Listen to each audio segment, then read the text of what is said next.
tanpa mau perpanjang lagi ya, ini ada pertanyaan dari mahasiswa ya. Ya. Saya Hmm. mulai dari mahasiswa DDKB ya, Dalbert ya. Jadi Dalbert menanyakan, Dalbert mau bicara sendiri, Dalbert? Silakan. Atau saya bacakan? Baik.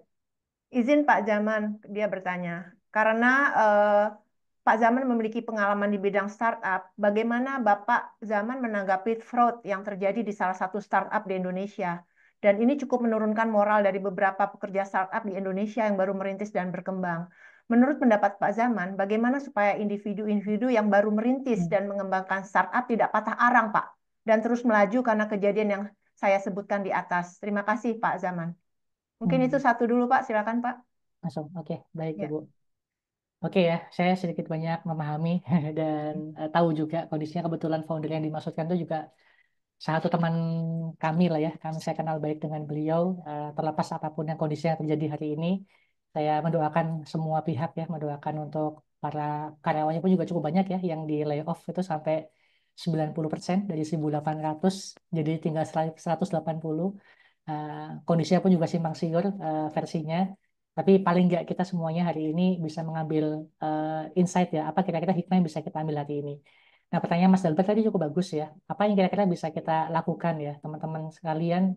Saya jadi ingat satu buah konsep, ya tadi sedikit saya jelasin ya. Ini namanya tuh konsep yang disebut trikotomi kendali. Trikotomi kendali. Jadi ini kalau saya googling ya, ini gambarnya. Ini saya nggak tahu, mungkin beberapa teman-teman ada yang pernah tahu konsepnya juga, tapi saya pengen sampaikan lagi ya. Jadi ada konsep yang disebut dengan trikotomi kendali itu terdiri dari tiga buah lingkaran. Lingkaran pertama itu disebut dengan lingkar kendali, yang paling tengah nih ada lingkar pengaruh, lingkar yang ada di level kedua, sama yang terakhir ada lingkar peduli terkait tentang yang paling luar.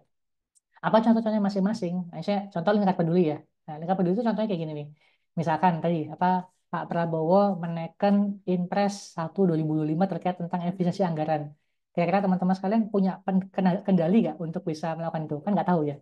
Bahkan Pak Prabowo menang Pilpres, kemudian apalagi nih Donald Trump terpilih sebagai presiden, apalagi orang yang komen di sosmed kita itu kan sesuatu yang di luar kendali kita ya, yang kita tidak akan pernah bisa melakukan sesuatu akan halnya itu. Tapi kadang-kadang itu sedikit banyak yang mempengaruhi. Ya termasuk tadi juga tuh mungkin terkait tentang kabar startup advisory lah sebut saja ya, yang kemudian hari ini infonya itu ada fraud yang diciptakan, kemudian bisa jadi membuat para investor tidak percaya lagi, terutama investor mancanegara melihat kita sebagai para pelaku startup kayaknya akan kecil karena nanti orang akan bilang, ah ini kan orang Indonesia, oh Indonesia yang kemarin startupnya fraud itu ya nggak mau invest saya.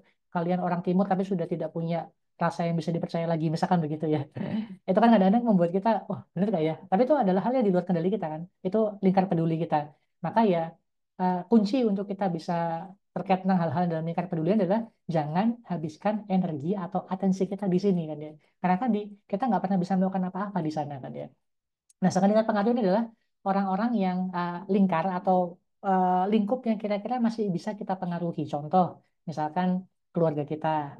Kalau yang sudah berkeluarga ini saya sama Bu Nita, ya suami kita, anak-anak kita kan ya, teman-teman yang mungkin masih mahasiswa, adiknya, orang tua juga mungkin bisa dalam pengaruh kita ya kan kita bisa menyampaikan tuh kepada misalnya kita punya adik, adik kita sholatnya masih bolong-bolong misalkan kan ya kita bisa pengaruhi, kita tingkatkan rasa apa rasa kita apa kita menjadi kakak yang lebih baik, lebih perhatian, sering traktir dia, sering ngajak ke bioskop misalkan.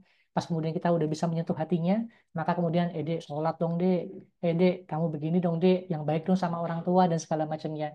Nah ketika dia sudah merasa diperhatikan kan dia pasti akan merasa segen ya kalau misalkan tidak melakukan apa yang diharapkan sama abangnya, misalkan begitu. Nah, makanya untuk area-area lingkar pengaruh ini, ya kita luaskan nih pengaruh kita kan ya, supaya kita makin bisa mempengaruhi orang lain. Ya, saya pun juga sebagai pemilik bisnis hari ini, saya punya total 80-an karyawan yang ada di bawah saya, maka saya nggak bisa 100% mengendalikan teman-teman, karena mereka masing punya pikiran, punya hati, punya tindak tanduk sendiri.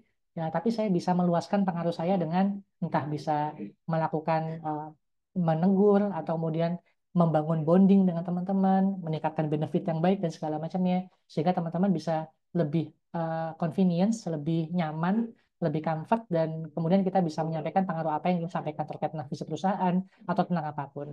Nah, ujung dari semuanya adalah pada area tengah ini, yaitu lingkar kendali kita. Apa yang bisa kita kendalikan? Yaitu ya pikiran kita, apa yang kita pikirkan, apa yang kita rasakan, apa yang kita ucapkan, apa yang kita tindakan, ya, apa yang kita lakukan. Nah, ini yang semua itu perlu untuk kita fokuskan di sini. Karena ya dengan kita fokus pada lingkar kendali ini, maka kita bisa fokus pada lingkar pengaruh kita. Kita bisa memperluas lingkar pengaruh kita. Bahkan mungkin kita juga sedikit banyak bisa bersentuhan dengan lingkar peduli kita, walaupun mungkin sangat terbatas ya.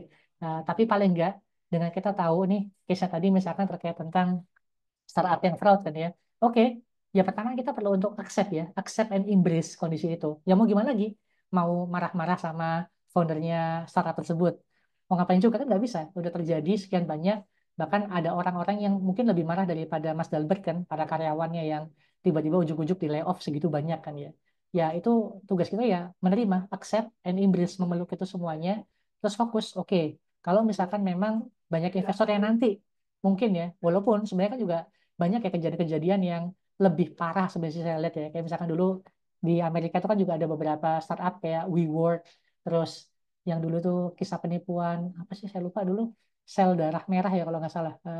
Cukup viral waktu itu. Terkait pengobatan dan segala macamnya. Itu lebih parah lagi lah kondisinya. Ya artinya banyak lah orang jahat, orang fraud di dunia itu banyak banget ya, nggak cuma Indonesia kan dia. Nah tugas kita ya yang ada di pendiri kita buktikan dengan track record kita, dengan deck kita yang meyakinkan, dengan traction yang kita kumpulkan sebaik mungkin. Ya orang bisa berpandangan masing-masing.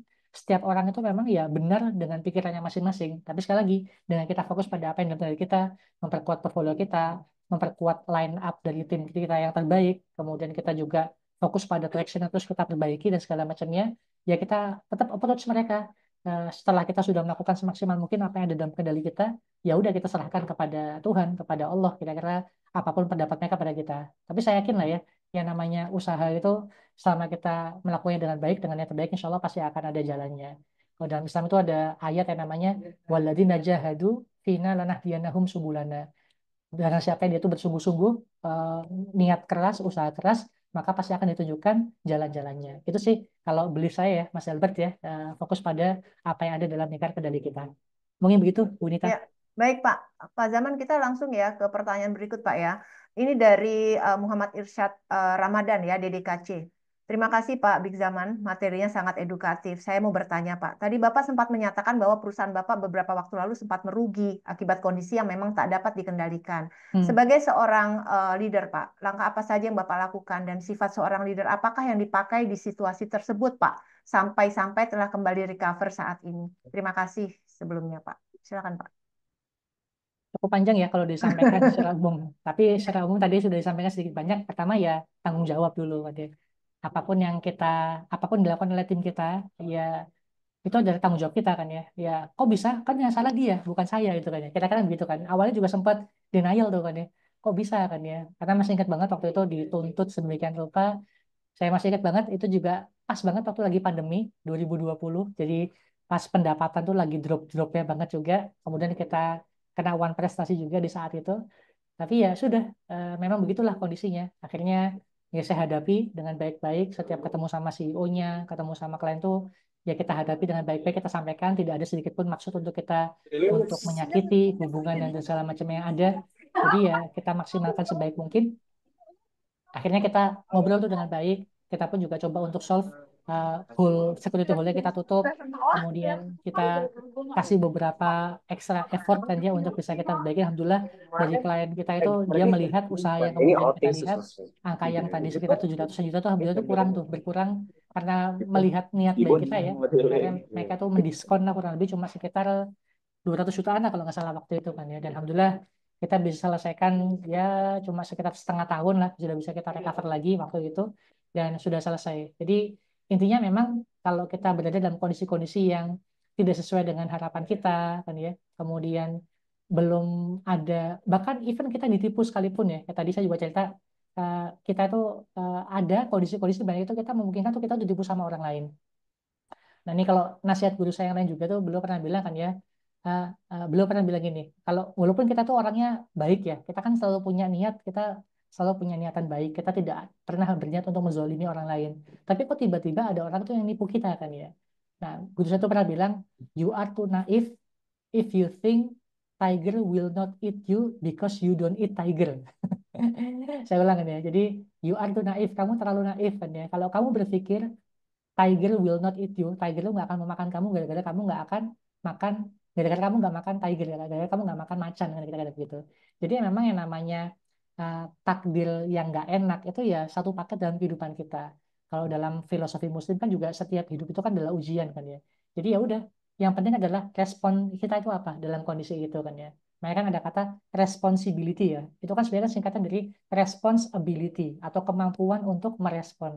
Jadi ya udah, apa yang kira-kira respon terbaik yang bisa kita lakukan, apa yang ada dalam kendali kita, dan ya udah kita terima aja setiap ada yang ada sambil terus kita berdoa ya. So far sih alhamdulillah dengan bukti 14 tahun ini kami terus berjalan ya, alhamdulillah Allah mudahkan dalam setiap perjalanannya. Jadi intinya persistensi dengan setiap yang ada, terima dan cari solusi dengan apa yang bisa kita miliki hari ini. Mungkin itu kira-kira Ya, gambaran besarnya Bu Nita. baik Pak. Saya pikir cukup jelas ya. Oke, baik. Kita ke Sahwan Nugraha ya, kelas DDKD ya.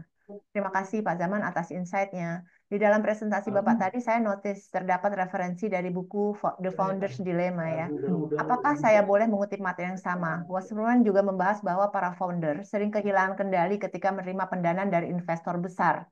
Hmm. Bagaimana pengalaman Bapak dalam mengembangkan kebutuhan dana dengan tetap mempertahankan visi dan value perusahaan? Pernahkah Bapak menghadapi dilema yang sama dan bagaimana solusinya, Pak? Terima kasih. Hmm. Ya, ya, memang pendanaan ini jadi salah satu hal yang bisa menjadi fitnah ya buat para founder atau buat para pebisnis. Memang kalau kami pun juga membina, tadi saya cerita kalau kita hari ini membawahi ada 10 startup yang kita miliki, yang kita invest, dan bahkan udah puluhan ya startup yang kita inkubasi. Kita punya program namanya Founder Plus Incubation, sudah jalan dari tahun 2021 sampai sekarang. Kurang lebih udah ada 8 atau 9 batch kalau saya nggak salah. Setiap batch itu ada sekitar 100 orangan nih. Dan salah satu materi ketika kita bicara terkait materi fundraising adalah kita selalu mengendorse teman-teman tuh jangan terlalu fokus pada fundraising karena nggak semua startup itu butuh fundraising. Kita bisa menjalankan startup kita tuh dengan bootstrap dulu kan ya. Karena ya tadi kadang-kadang ketika kita sudah mendapatkan investasi, ya tadi pertama ini ya, ketika kita melakukan investasi dengan di waktu atau momen tidak tepat tuh harga dari perusahaan kita kan juga masih low ya, masih sangat sedikit sekali. Jadi saham kita dibeli dengan harga yang sangat murah dengan uang yang tidak seberapa. Maka ini juga sangat dihindari. Yang kedua, kita pun juga sebagai founder belum ajak dengan perencanaan yang kemudian kita rencanakan, kita belum punya bayangan apa kita yang akan kita kerjakan sehingga kita dapat uang itu kita jadi kayak orang dapat uang kaget gitu kan ya. Makanya kadang-kadang tuh ada orang yang suka apa ya iseng itu nanya, saya mah begini susah nih untuk bisa usaha, saya kan nggak lahir dari keluarga yang kaya, saya nggak punya uang, saya nggak punya modal dan segala macamnya. Kalau ada tuh orang kayak begitu kan ya, saya pengen sumpel dan saya pengen ngomong sama mereka, oke nih, anggap aja kamu nggak bisa usaha ya karena nggak punya uang. Besok saya kasih uang 1 M atau 2 M sekalian pun juga nggak apa-apa kan ya. Coba jalanin, mau kamu usaha apa kan ya. Ini usaha ya, bukan kemudian diinvest ya. 2 M ditaruh di Bitcoin misalkan ya nggak boleh, tapi usaha. Nah, kebanyakan orang tuh biasanya nggak tahu apa yang kemudian dia akan lakukan kan ya. Yang ada akhirnya malah ya udah akhirnya pakai untuk biaya konsumtif dan segala macamnya. Jadi so far memang hari ini kita selalu mencoba untuk mengedukasi. Makanya kalau salah satu tagline-nya Founder Plus itu adalah kita membangun startup yang uh, uh, startup yang profitable dan juga impactful, sustainable dan impactful. Jadi dua ini tuh ya agak beda kan ya. Karena kalau misalkan startup di luar sana itu fokusnya pada fundraising, fundraising, fundraising. Gamenya itu adalah tentang bagaimana bisa meningkatkan valuasi kan ya. Kalau kita di internal tuh dari awal kita selalu kuatkan terkait tentang fundamentalnya, terkait tentang sustainabilitasnya, dan juga terkait tentang impactnya atau manfaatnya. Kalaupun emang nanti ada titik tertentu mulai butuh investasi, kita pun juga dampingi agar jangan sampai mereka salah ngambil jalan. Dengan situ sih akhirnya mereka jadi founder itu bisa lebih bijak dalam membuat keputusan, dalam mengelola dananya, mengelola cash flow-nya dengan lebih baik dan tidak tergerak ya atau tidak tergoda untuk bisa fraud dan segala macamnya. Mungkin gitu kira-kira Iya, Bu Nita dan Mas baik. Afwan. Baik, Pak Zaman. Terima kasih ya. Ini kita lanjut, Pak, karena ini banyak sekali pertanyaan, Pak. Ini dari Nika Adik Nadia ya, di DKE. Terima kasih Pak Bapak Big Zaman atas materinya, gitu ya. Saya izin bertanya, Pak. Seperti yang tadi Bapak sampaikan, kalau menjadi seorang leader memang tidak mudah karena kita Hmm. harus menjadi tumpuan bagi tim gitu. Hmm. Apalagi seperti yang dijelaskan, salah satu cara untuk membentuk leadership mindset adalah melalui pengalaman defenseless ya, atau Hmm. bahkan kita harus menghadapi situasi yang sulit dikendalikan, seperti Hmm. kesialan yang di luar kendali kita sebagai leader gitu ya. Jadi ini bisa membuat leader merasa rentan di beberapa kondisi gitu. Dalam kondisi seperti ini, bagaimana cara seorang leader menunjukkan kerentanannya tanpa kehilangan otoritas atau kepercayaan dari tim, Pak? Bagaimana cara menjaga keseimbangan antara mengekspresikan kelemahan seperti kita merasa lelah atau kewalahan, namun tetap memastikan tim merasa aman dan tetap dapat mengandalkan kepemimpinan kita. Terima kasih. Bagus Hmm. nih pertanyaan, Pak. Ya, Iya, keren silakan, nih Pak. pertanyaannya nih. Oke, Mbak siapa tadi namanya nih? Mbak Kadek ya, Kadek Nadia. Oke, ini memang sesuatu yang tadi ya, yang common sekali dihadapi sama semua orang. Bahkan saya banyak banget ketemu sama banyak orang, para leader, para CEO, CEO dan segala macam itu perasaan apa ya, insecurity atau overthinking. Mereka tuh rata-rata ya overthinking setiap hari kan ya. Merasa saya tuh udah buat keputusan yang benar apa enggak ya. Saya tuh eh, sudah cukup baik atau tidak sebagai seorang leader dan segala macamnya. Ini problemnya sangat common sekali yang ada kan ya. Bahkan kadang-kadang kita eh, dalam kondisi di mana kita nggak tahu kita harus buat keputusan apa kan ya. Kita di depan kondisi, apalagi kondisi yang sangat uncertain, seperti hari ini pun juga banyak banget kondisi uncertain yang ada. Kalau orang-orang seperti saya ini sering banget, oh ya beberapa hari yang lalu saya juga ketemu sama banyak teman-teman sesama direktur software house company seperti Badar gitu. Mereka ngerasain banget 2024 tuh challenge-nya luar biasa sekali kan ya. Tahun ini saya yakin lebih besar lagi karena adanya efisiensi, kemudian buat beberapa yang jadi yang mengandalkan pendanaan atau project dari dalam negeri terutama pemerintahan itu pasti akan terdampak tuh dengan adanya efisiensi anggaran.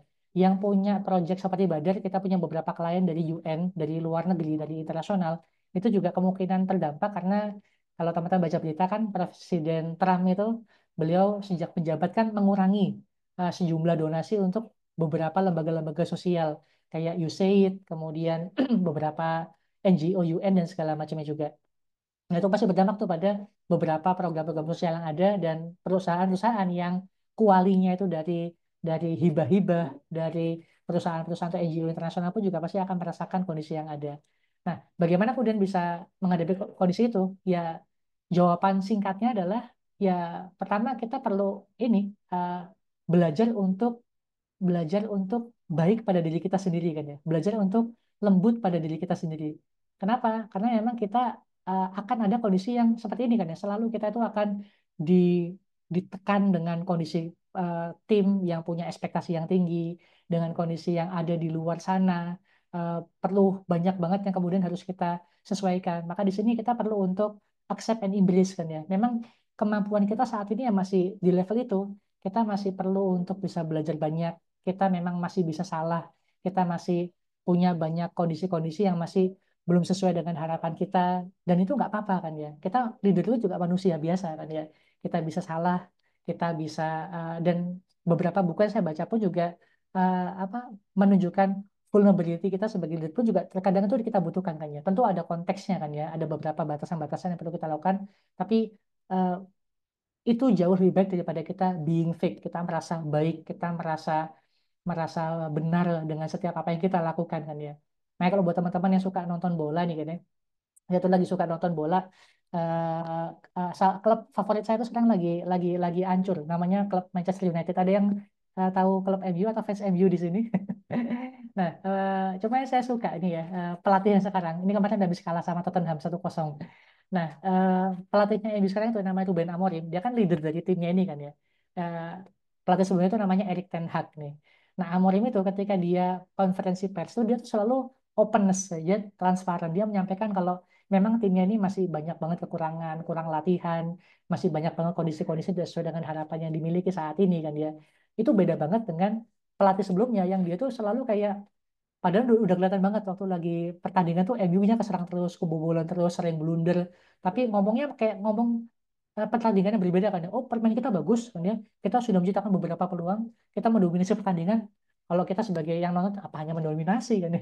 Jadi kayak gak nyambung kan ya. Nah, saya lebih meyakini dan lebih respect pada pemimpin yang dia being vulnerable at some times kan ya. Dia perlu menunjukkan itu.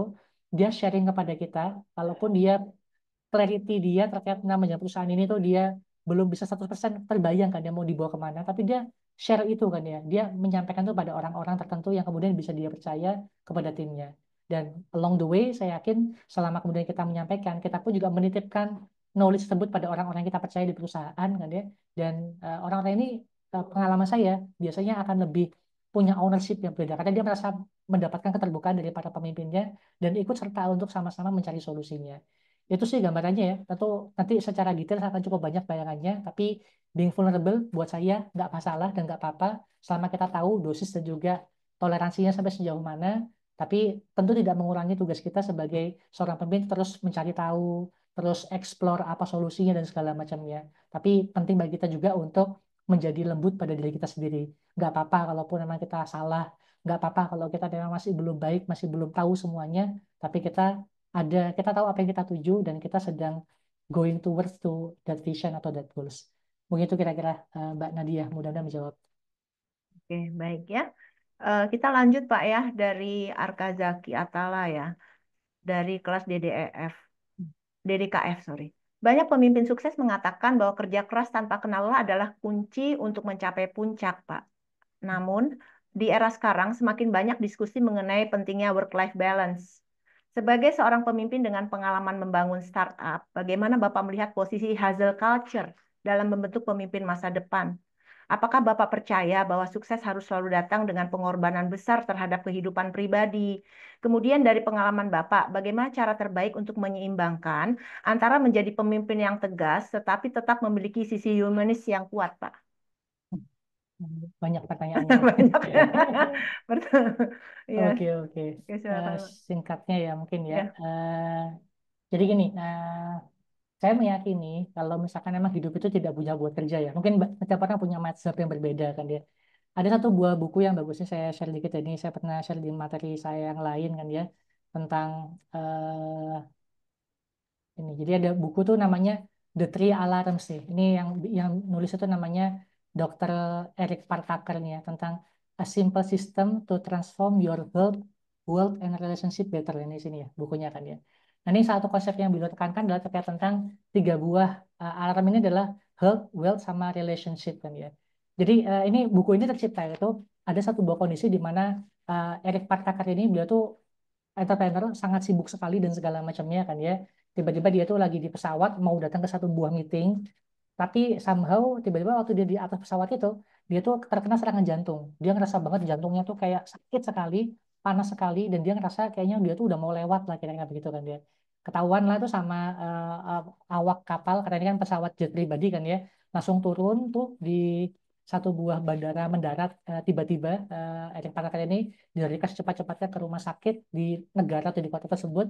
Nah, singkat cerita, si dokternya ini atau Pak Erik ini dia minta tolong dikontakkan ke keluarga saya untuk datang ke sini karena saya lagi kena sakit jantung yang cukup berat, minta support dari keluarganya. Dan di situ pukulan selanjutnya adalah dia ternyata dikasih tahu anaknya lagi sibuk kuliah, istrinya sibuk punya karir sendiri, anaknya yang lain tuh dia pokoknya nggak ada satupun yang peduli karena masing-masing punya kewajiban atau punya aktivitasnya sendiri-sendiri kan ya. Itu disitulah kemudian dia tuh menyadari kesalahannya beliau kalau hidup itu bukan cuma tentang kerja.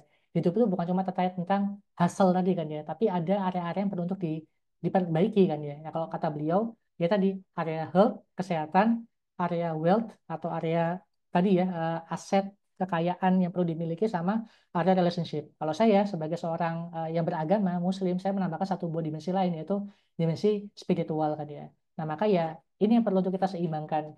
Nah, caranya gimana? Kan ini banyak banget kan ya ada saatnya kita perlu untuk maintain pekerjaan kita, apalagi perusahaan yang masih berkembang itu kan banyak banget yang perlu untuk kita selesaikan dan segala macamnya. Di satu sisi kita harus sering jogging, kita harus sering nge-gym. Di satu sisi kita juga perlu care dengan anak kita, orang tua kita, istri kita dan segala macamnya. Caranya gimana? Ya tadi, makanya tadi kan di akhir tadi kan kita bahas terkait tentang self management kan ya. Kita harus bisa untuk explore terkait tentang mana tadi ya terkait tentang ini terkait tentang apa yang kemudian kita harus manage tuh urusan kita memang banyak kan ya maka disitulah skill set yang perlu untuk kita bangun kan ya kita perlu punya kalau saya tuh dapat nasihat dari pernah baca buku kan ya kita tuh minimal harus punya self reminder kan ya jadi pengingat-pengingat yang untuk tahu ini seperti apa, kewajiban kita itu apa aja, kemudian sistem reminder, kemudian ada sistem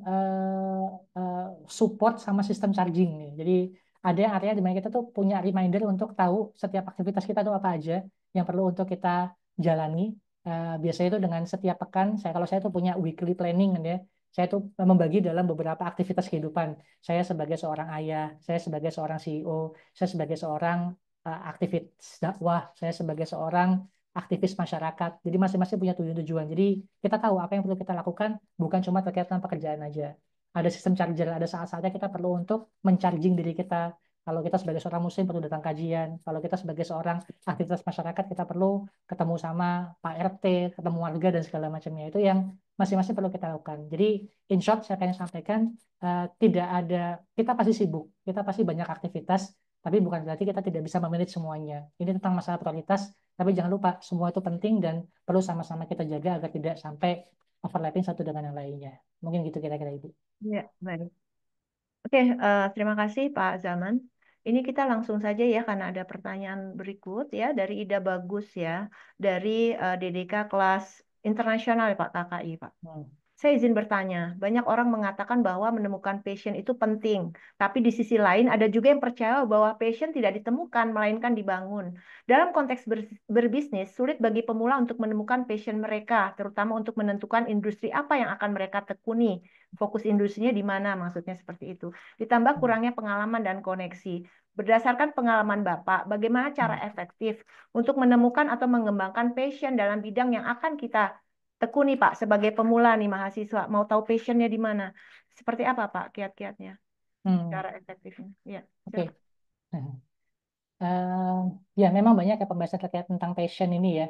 Saya terus terang tidak terlalu apa ya gemar menggunakan kalimat passion. Saya lebih suka dengan kalimat values tadi itu. Karena kalau kita bicara passion kadang-kadang itu kita bisa misleading dengan apa yang kita suka. Kadang kan orang sukanya main futsal. Passion saya jangan-jangan main futsal kan ya. Atau saya sukanya main game. Apakah passion saya sebagai seorang gamer profesional dan segala macamnya. Eh, Makanya saya lebih suka term yang lebih general tadi yaitu term value apa yang kemudian kita yakini yang ingin kita kerjakan dan segala macamnya. Karena value ini sifatnya lebih general, lebih fleksibel untuk kita tempatkan di area profesi apapun yang kemudian kita pilih. Nah, memang hari ini saya menyadari ya, di dalam kondisi perekonomian, kemudian kondisi yang saat ini most likely cukup challenging dalam mencari pekerjaan, nyari kerjaan aja pun juga cukup challenging ya. Ya, apalagi mencari pekerjaan sesuai dengan let's say tadi ya passion teman-teman sekalian masing-masing kan ya. Nah, kalaupun kita punya passion yang ingin sama-sama kita jaga, ingin kita terus develop sepanjang waktu kan ya, pastikan aspek fundamental kebutuhan harian kita kan juga sudah terpenuhi terlebih dahulu. Maka kalau saya sering menyampaikan kepada teman-teman atau siapapun yang kemudian nanya dan sharing itu, ya sekarang itu bukan saatnya untuk eh, apa ya kayak eh, picky dengan pekerjaan-pekerjaan yang ada. Ini buat prinsip saya ya, untuk hari ini, terutama memang yang dikasih ujian belum mendapatkan pekerjaan yang gampang. Kecuali kalau teman-teman sekalian ya anak konglomerat, orang tuanya udah usaha besar, kemudian tinggal melanjutkan saja, ya silakan. Tapi untuk orang-orang biasa, seperti saya dulu memulai karir ya, maka yang penting dapat dulu.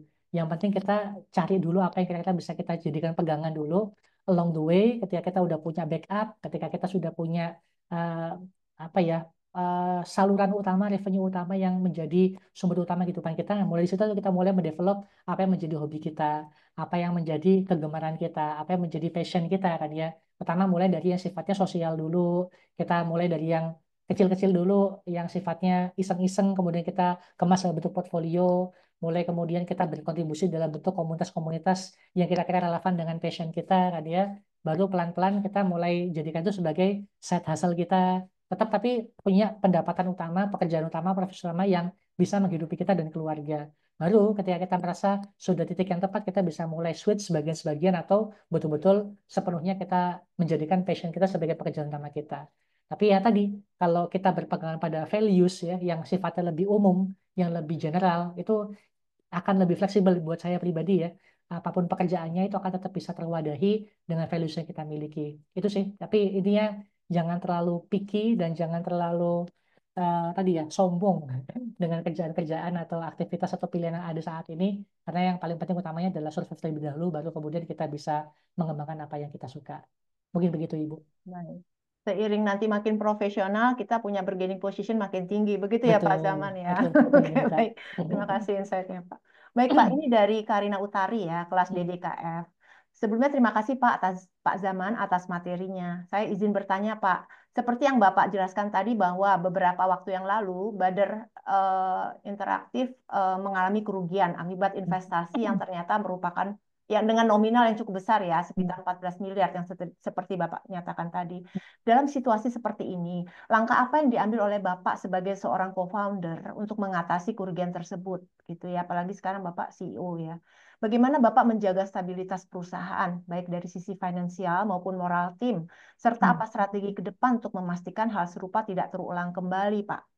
Ya, hmm. demikian, Pak. Ini jawabannya nggak bisa pendek sebenarnya ya. Iya. Tapi ya, in short ini ya, kenapa kemudian walaupun kita menderita kerugian cukup besar ya secara cash pula ini ya, bukan kan kalau dalam keuangan kan ada cash, ada revenue kan ya. Kalau revenue bentuk cash, kalau cash kan betul-betul ya aset lancar yang kita miliki.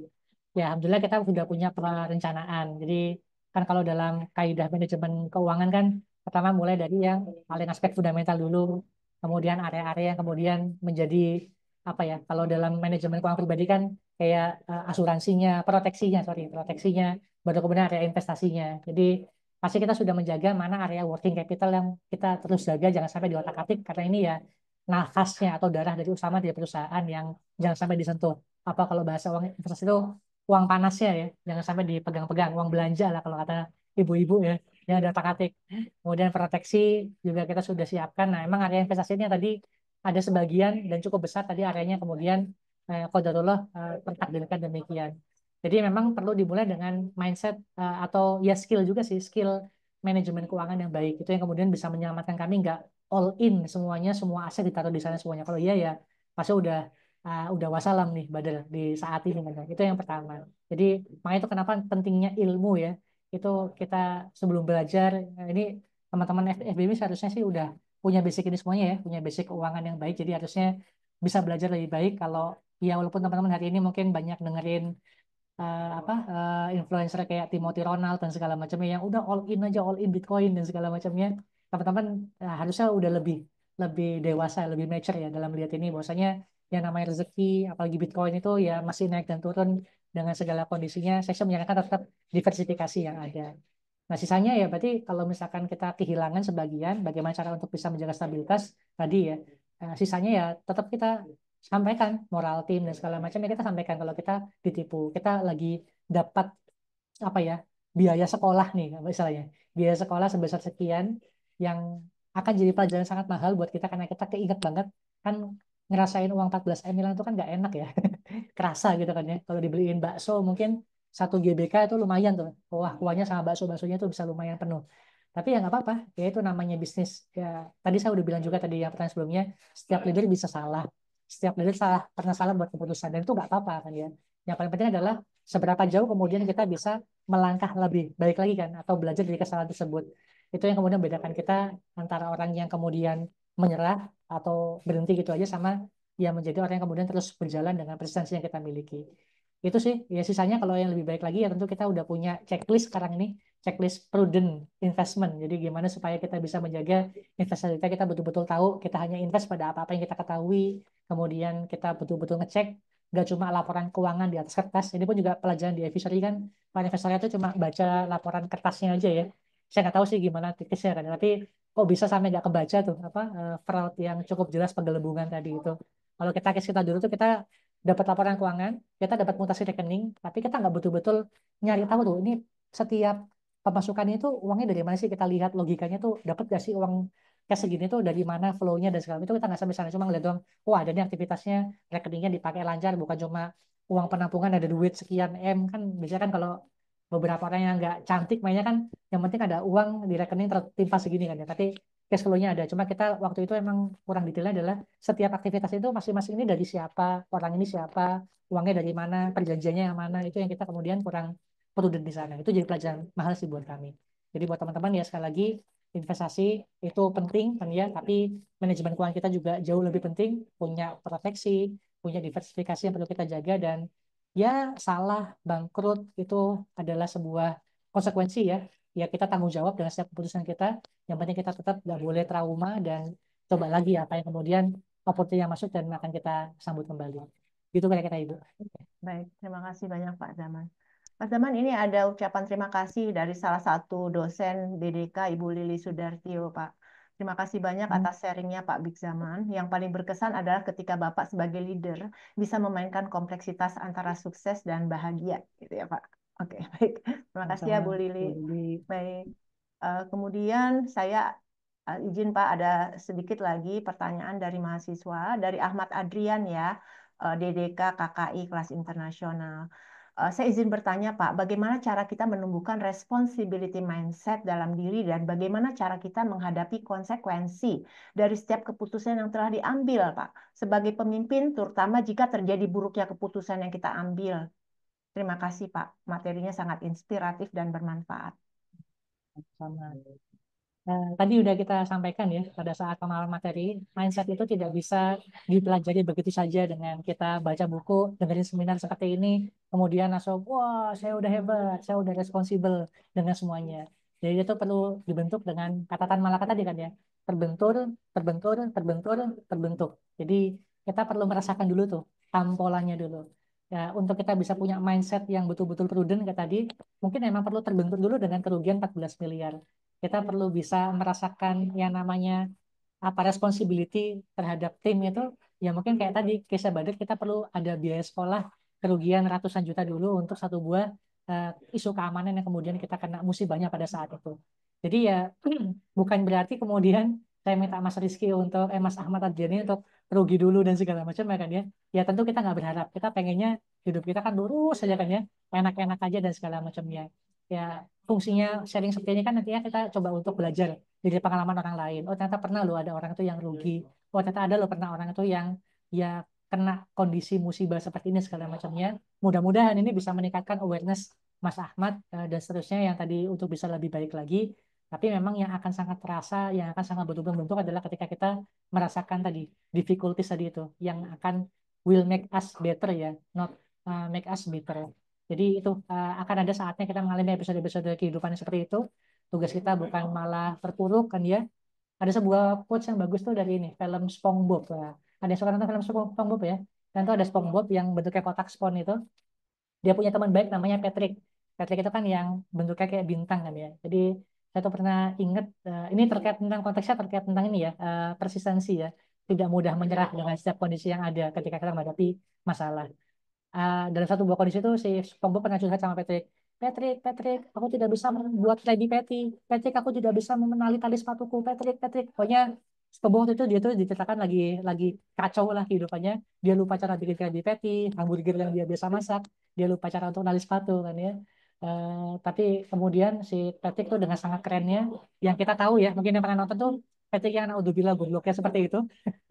Dia pernah bilang kalimat yang sangat keren tuh, SpongeBob, everything will be okay in the end. If it's not okay, it's not yet the end kan dia. Bahwasanya segala sesuatu itu pasti akan baik di akhirnya. Kalau misalkan masih belum baik, it's not yet the end, berarti masih belum akhirnya kan dia. Maka ya udah tadi tuh, sedang kita ketemu kesulitan ya coba lagi, gagal coba lagi, gagal coba kan kayak lagi balapan tuh, gagal coba lagi, gagal coba lagi, gagal coba lagi. Tinggal capek dulu nih. Siapa yang capek duluan? Capek kita gagalnya dulu atau kita coba laginya? Kalau kita gagal, kita berhenti di sini, kita gagal seterusnya. Tapi kalau kita gagal, kita coba lagi, gagal, kita coba lagi, posisi coba lagi yang kita paling atas, maka kita akan menang. Gitu. Nah itu sih saya pikir kondisi yang akan menumbuhkan mindset kita semakin baik ya dalam mengambil tanggung jawab yang ada hari ini. Mungkin begitu, Bu Nita. Baik, terima kasih Pak Zaman. Sedikit lagi Pak, ini dari Valeria Lisa ya. Terima kasih atas materinya Pak. Saya izin bertanya, dalam konteks growth mindset, kepemimpinan yang efektif menuntut seseorang untuk memiliki ownership terhadap kewajiban dan tugasnya, serta mampu menanamkan rasa kepemilikan ini dalam timnya. Bagaimana seorang pemimpin dapat membantu timnya merasa memiliki tanggung jawab terhadap pekerjaan mereka, bukan hanya sekedar menambah tugas. Bagaimana cara agar anggota tim merasa lebih terlibat secara pribadi dan emosional, serta termotivasi untuk mengambil inisiatif dan berkomitmen dalam mencapai tujuan bersama, bukan hanya merasa terbebani dengan tugas yang diberikan. Ya, bagus nih Pak. Ya, silakan Mantap. Pak. Ya, cukup banyak ya ini apa konteksnya ya terkait tentang tanggung jawab yang kita ajarkan pada tim ya. Ya kalau kami di Bader kita selalu mengajak ya ke teman-teman. Mungkin ini karena pendekatan kita bisa jadi agak beda dengan pendekatan teman-teman atau bisnis yang lain ya. Tapi kalau kami dengan tadi histori yang tadi saya ceritakan di awal tentang pendirian Bader itu seperti apa, tentang embrio utama Bader didirikan itu emang untuk spirit kebaikan lah ya kira-kira ya, bukan komersial. Jadi kita tidak pernah melihat Bader itu walaupun kita bentuk legalnya adalah PT ya, tapi sebagai sebuah instrumen komersial semata. Tapi ini adalah sebuah kendaraan kita melihatnya untuk kita bisa mengeksekusi, kita bisa mengamal, kita bisa menjadikan sebagai ladang amal buat kami semua para founder dan juga teman-teman yang di dalamnya. Ini kayak misalkan nih, saya misalkan sharing sedikit ya, ini sebagai sebuah gambaran apa yang kami share ke teman-teman di Badar. Jadi ketika kami di Badar itu, ini beberapa hal yang kami suka sharing ya ke teman-teman. Ini misalkan ini salah satu apa ya, kaidah yang kita ceritakan ke teman-teman. Eh, ini jadi kan hidup itu kan tentang prioritas ya. Nah, saya tuh sedang menyampaikan tuh ada 3A prioritas. Ini kita ngikut yang pernah diajarkan sama Pak Ipo Santosa kan ya. Yaitu A pertama itu Allah dan Rasulnya, A kedua adalah anak dan keluarga, A yang ketiga adalah terkait tentang amal jariah nih. Allah dan Rasulnya, anak keluarga. Jadi badan itu kita semua itu berkaitan dengan 3 hal ini kan ya. Yang pertama tadi misalkan kita selalu punya semangat apa yang kita lakukan di badan itu untuk Allah dan Rasulnya. Jadi pertama melakukan sesuatu itu untuk ikhlas, kemudian bekerja untuk ibadah, kemudian melakukan sesuatu sesuai dengan syariat. Makanya kalau kita di badan itu kita mengambil project hanya yang sesuai dengan syariah compliance kita ya. Tidak yang berkaitan dengan financial service terutama yang konvensional itu kita saat ini tidak mengambil kan ya. Makanya di situ kemudian kita ini kalau misalnya lihat di website badan itu ada tulisan di sini mission daily million daily goodness company kan ya. Kita pekerjaan dan segala macamnya tidak ambil project yang berkaitan dengan riba, boror, maisir dan segala macam. Kita punya konsultasi syariah dan segala macam. Ini akhirnya menciptakan sebuah positioning ke teman-teman kalau kita itu ngejagain banget nih teman-teman tuh satu visi, kita pengen punya amal soleh bareng-bareng lah itu kurang lebih ya kalau bahasa muslimnya. Terus kita sharing juga ke teman-teman terkait tentang anak dan keluarga, ini apa saja yang kemudian kita lakukan. Kita punya banyak sekali family priority policy yang kita lakukan. Kita sampaikan juga ke teman-teman terkait tentang berbagai macam benefit-benefit kita itu semuanya hampir semua itu kita larikan ke teman-teman semuanya kan ya. Dan segala macam. Terus ini juga kita juga sampaikan nih terkait tentang prioritas yang ketiga itu amal jariah. Ini kalau di Badar kita selalu menguatkan kalau teman-teman kerja di Badar itu kita itu gak cuma berjihad dengan harta tapi juga dengan jiwa kan ya. Wa tujahiduna nabi sabilillah bi amwalikum wa anfusikum. Jadi full time, full heart semuanya itu untuk kebaikan, untuk dakwah kan ya. Jadi kita nih kerja di Badar dapat profitnya itu dipakai untuk aktivitas sosial, aktivitas dakwah dan segala macam. Apa aja spesifiknya? Macam-macam nih. Jadi ini 3 why-nya ya. Kalau misalnya saya masih itu ada prinsip golden circle, why, how, sama what-nya. Ini kalau kita di Badar ini agak panjang sih, saya agak enak ya. Ya, terlalu banyak ya dijelaskan. Tapi pada intinya ya kita menyampaikan ke teman-teman ada saatnya kita lembur, kita bootcamp sampai tengah malam dan segala macamnya. Itu tuh untuk semua amal-amal soleh yang sedang kita siapkan hari ini untuk beberapa program ya, untuk kita punya program-program kebaikan-kebaikan ada, kita bangun masjid, pesantren dan segala macamnya. Nah ini sih dengan beberapa pendekatan-pendekatan seperti ini tuh yang membuat eh, kita merasa ya sejauh ini teman-teman tuh banyak banget yang masih stay di Badar walaupun dia tuh udah ada yang dari tahun 2011 itu di Badar gabung sebagai karyawan sampai sekarang masih ada di sini gitu ya. Yang tadi tahun 2012, 2014. Jadi masih banyak banget teman-teman tuh yang masih berani atau masih mau untuk menginvestasikan waktu kita di sini. Itu saya anggap sebagai sebuah kepercayaan ya teman-teman tuh dia untuk mau ambil tanggung jawab bersama juga bersama-sama dengan kita. Maka ya ini tentang seni bagaimana kita bisa mengelainkan antara tujuan perusahaan dengan tujuan individu teman-teman yang ada masing-masing.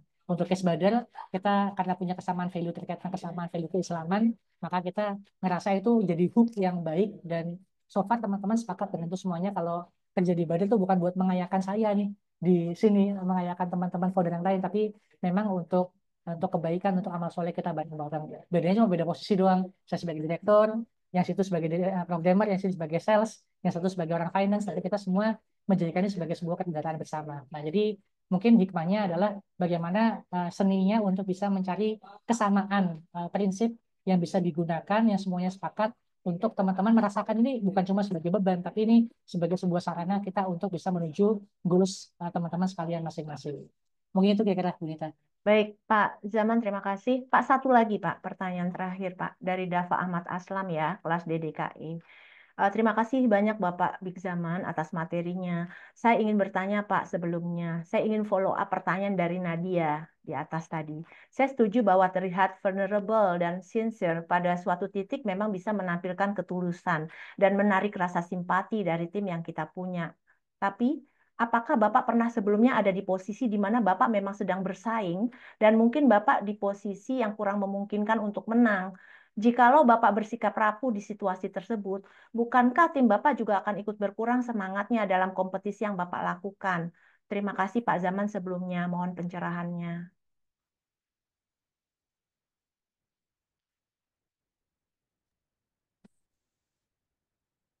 Oke, masih mute tadi ya.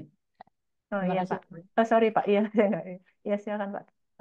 Oke, jadi diangkat lagi nih ya terkait tentang nih. Saya jadi ingat ada satu buah konsep yang saya dulu pernah belajar nih terkait tentang hal ini ya. Cek, oh ya nih, saya share sedikit lagi nih, biar lebih visual ya, lebih gampang untuk menyampaikannya. Jadi ini dulu saya pernah bikin tulisan terkait ini, tapi mungkin saya langsung lompat ke sini aja kali ya. Jadi ada itu konsep, ini nggak ada gambarnya atau ya? Oh, ternyata nggak ada gambarnya. Berarti ada ini. Jadi ada 5 variabel tuh yang disebut dengan 5C ya, atau clarity, competence, sama clarity, competence, compassion, communication, sama collaboration. Jadi singkatnya, karena seorang pemimpin itu yang powerful itu perlu mengawali langkahnya itu dengan sebuah clarity gitu ya, tentang apa yang dia perjuangkan. Dia sudah selesai dengan dirinya, visinya jelas terkait tentang apa yang kemudian membuat dia itu melangkah. Kemudian ketika dia udah punya clarity itu, dia dengan fondasi itu dia mulai merinci langkah-langkahnya apa yang untuk bisa menuju ke sana kan ya. Kemudian dia perlu untuk punya pengetahuan, keilmuan, kompetensi yang kemudian disingkat dengan kompetensi itu untuk dia bisa bekal dia tuh bisa menuju perjalanan ke sana. Nah, setelah dia punya kompetensi ini, tentu dia pastinya bisa segera lari kan ya. Tapi nanti nggak bisa. Untuk kita udah punya apa yang kita tuju, kita udah tahu how to-nya ke sana, keilmuannya. Tapi untuk kita bisa mengajak orang lain kan ya, itu kita butuh bekal yang namanya compassion atau kepedulian dan pemahaman. Entah itu pada tim kita, customer kita, atau siapapun yang sesuai dengan tujuannya kan ya. Nah, dengan bekal compassion itu, kepedulian itu, pemahaman itu, kita bakal mulai bisa untuk melakukan pemahaman yang baik ya. Kita punya pemahaman, kita bisa melakukan komunikasi pada mereka. Mereka kenal visi kita, produk kita, jasa kita, data strategi kita, dan segala macamnya. Sehingga akhirnya tadi, outputnya kita bisa melakukan kolaborasi tadi kan ya. Ketika kita sudah bisa punya pemahaman clarity, kita tahu caranya, kita sudah bisa menginfluence orang mengkomunikasikan terkait apa yang mau kita capai, dan kita bisa mencapai tadi. Nah, tadi kan pertanyakan apakah kita pernah, gimana kalau misalkan kadang-kadang di sini bahkan di level clarity pun kadang-kadang itu seorang leader pun belum selesai kan ya, kayak kita masih belum tahu persis nih perusahaan kita mau kita bawa kemana, kita tahu nggak ya kita sedang menuju langkah yang tepat atau tidak dan segala macamnya. Nah waktu itu saya pernah nanya ini sama guru saya, ini namanya Coach Irfan. Saya dulu pernah nanya sama beliau topiknya ini kan ya. Jadi waktu itu saya pernah bilang tuh, Coach, kalau kita belum 100% clear nih dengan apa yang kita mau capai, atau kita masih nggak tahu juga nih cara kita untuk kita udah tahu apa yang kita capai tapi kita nggak tahu how to-nya gimana kan ya, kita pikirin lebih panjang, kita coba invest waktu buat mikir lebih lama tapi tetap aja bulat gitu-gitu aja nggak clear kan ya. Apakah emang kita harus being fake ya untuk pura-pura yakin dengan apa yang kita yakini kan ya. Untuk kita kemudian bisa maju ke tahap selanjutnya dan segala macamnya ini. Nah waktu itu beliau bilang kepada kami kan ya, ya terserah kamu Big, kalau kamu mau being fake siapa ya siap aja dengan konsekuensinya kan ya. Apa konsekuensi kalau kita being fake ya, sok kelihatan yakin padahal nggak yakin kan ya, akhirnya malah kita merasa bersalah atau malah tambah bikin sendiri dan segala macamnya. Nah beliau kemudian ngasih nasihat tuh pada saya, Big, jangan berpikir black and white thinking. Ini tuh salah satu cognitive distortion ya, kita tuh selalu merasa tuh satu jelas dan nggak jelas padahal ya clarity itu termasuk clarity itu dalam apa yang kita mau capai atau pemahaman kita tuh nggak harus 100% kita harus punya kan ya, itu akan terus berproses bahkan ya terus berubah-berubah seiring dengan ada dinamika organisasi, sehingga dengan adanya dinamika di tim, tantangan yang ada dan segala macamnya. Ya detailkan aja sedetail mungkin yang bisa kita lakukan dalam bentuk meta detail nih istilahnya, atau ya detail dalam pikiran kita. Kalaupun emang cuma dapat 5% ya nggak apa-apa, kurang dari situ pun juga nggak apa-apa kan ya, dan sampaikanlah kepada tim kita apa yang sudah cukup kita yakini itu. Jadi ya udah nggak apa-apa banget kok kalau kita belum bisa mendengarkan semuanya kan ya. ya kita perlu terima tuh ketidakkompetensian kita. Nah ini ya, intinya kan ya, terima aja. Kita emang belum kompeten. Kita being vulnerable dalam konsep ini untuk bisa memperjelas clarity kita. Hargai dan apresiasi clarity yang sudah bisa kita dapatkan. Tapi tadi yang paling penting adalah terus dan mulai melangkah.